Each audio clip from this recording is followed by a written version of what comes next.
ఇది కట్టుకథ కాదు కదా. అయితే మన పిచ్చి పీడి సుందర్రావు, ముసలి పీడి సుందర్రావు వయసులో క్రైస్తవాన్ని భ్రష్టు పట్టింది చాలదు, వయసులో ఉన్నప్పుడు క్రైస్తవాన్ని భ్రష్టు పట్టించింది చాలదు అన్నట్టుగా ఇప్పుడు ముసలితనంలో ఈ వ్యక్తిని మాట్లాడుతున్న మొదనష్టం మాటలు ఏంటంటే, తోమ భారతదేశానికి రాలేదంట, తోమ భారతదేశానికి రాలేదంట. వింటారా ఈ కళాఖండాన్ని? ఈ కళాఖండాన్ని వినండి. ఈ పిచ్చిపీడు సుందరం ఇప్పుడు మాట్లాడుతున్న మాట ఇదైతే, ఏకంగా తోమ అనే భారతదేశం రాలేదంటే, ఈ పిచ్చిపీడు సుందరం కొడుకు ప్రసన్నబాబు ఉన్నాడే, పిట్టలదొర ప్రసన్నబాబు ఉన్నాడు కదా, ఆ పిట్టలదొర ఏం చేశాడు అంటే, యేసుప్రభుని ముస్టోడు అన్నాడు. యేసుప్రభుని ముస్టోడు అన్నాడు.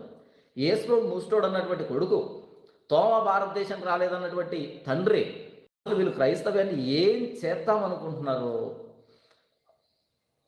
నిజంగా నాకు ఏ మాట రావట్లేదు వీళ్ళిద్దరిని చూస్తే. అయితే ఇక్కడ నాకు వచ్చే బాధ ఏంటంటే, ఇలాంటి కొడుకు ఇలాంటి తండ్రి కలిసి ఏర్పాటు చేసినటువంటి సెమినార్కి వేవేలగా తరలి వెళ్ళినటువంటి క్రైస్తవ అమాయక గొర్రె భక్త జనాంగం. యేసుప్రభు ముస్టోడు అంటే అక్కడికి ఎగేసుకొని పోయారంటే వీళ్ళని ఏమనాలి? తోమ భారతదేశం రాలేదంటే వీళ్ళు ఆ కింద కూర్చొని ఏం విన్నారు, వీళ్ళకి బుర్ర పని చేసిందో లేదో నాకు తెలియదు. ఇప్పుడు వినండి ఈ కళాఖండాన్ని. పిచ్చి పీడి సుందరం ఏం మాట్లాడుతున్నాడు, నాకు చాలా బాధ అనిపించింది. ఈ మధ్య తోమ అక్కడ ఉన్నాడని లేనిపోని ప్రసంగాలన్నీ చేస్తున్నారు.